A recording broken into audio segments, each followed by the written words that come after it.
حضرت علی علیہ السلام کا قول ہے کہ اگر غم سے بچنا چاہتے ہو اور خوشی سے زندگی گزارنا چاہتے ہو تو غم زدہ لوگوں کے دکھ سنا کرو۔ حضرت علی علیہ السلام کا قول ہے کہ غیبت کرنا کمزور آدمی کی آخری کوشش ہوتی ہے۔ یہ بات مانی جا سکتی ہے کہ جھوٹ کی رفتار بہت تیز ہوتی ہے، لیکن منزل پر ہمیشہ سچ ہی پہنچتا ہے۔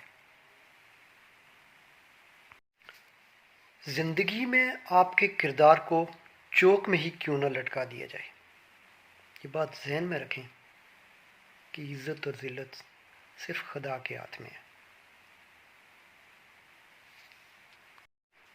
کسی کی گردن پہ پاؤں رکھ کے اونچا ہونا کم ظرف کی سب سے پہلی نشانی ہے۔ شرط لگی دنیا میں کہ دنیا کی خوشی کو صرف ایک لفظ میں بیان کرو۔ سب کتابیں ڈھونڈتے رہے، لیکن میں نے ایک لفظ بیٹی لکھ دیا۔ بابا جی کہتے ہیں جب دل کسی پہ ٹھہر جائے تو ذہن پھر کسی اور کو قبول نہیں کرتا۔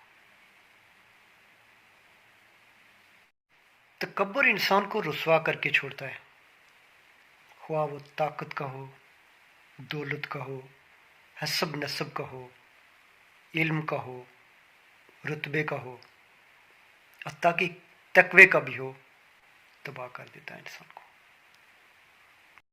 ہاں، یہ بات ٹھیک ہے کہ دوسروں کی غلطیوں کو معاف کر دینا چاہیے، لیکن صرف غلطیوں کو معاف کر دینا چاہیے، ان کی چالاکیوں کو کبھی معاف نہیں کرنا چاہیے۔ کہتے ہیں کہ رب کے بندوں کو معاف کر دو، بندوں کا رب آپ کو معاف کر دے گا۔ خدا کی راہ میں ہمیشہ کوشش کرتے رہو اور کبھی پیچھے نہ ہٹو، کیونکہ خدا نے کوشش مانگی ہے آپ سے، نتیجہ نہیں۔ دنیا کا یہ بھی ایک کڑوا سچ ہے کہ ہمیشہ وہی لوگ آپ کے مقابلے میں آتے ہیں جن کی پہچان بھی آپ کی وجہ سے ہوئی ہوتی ہے۔ کچھ لوگ ہمیں بہت اچھے لگتے ہیں اور ہم ان کو اتنی اونچی جگہ پہ بٹھا دیتے ہیں کہ ہم ان سے بہت نیچے نظر آتے ہیں، اور یہی ہماری سب سے بڑی غلطی ہوتی ہے۔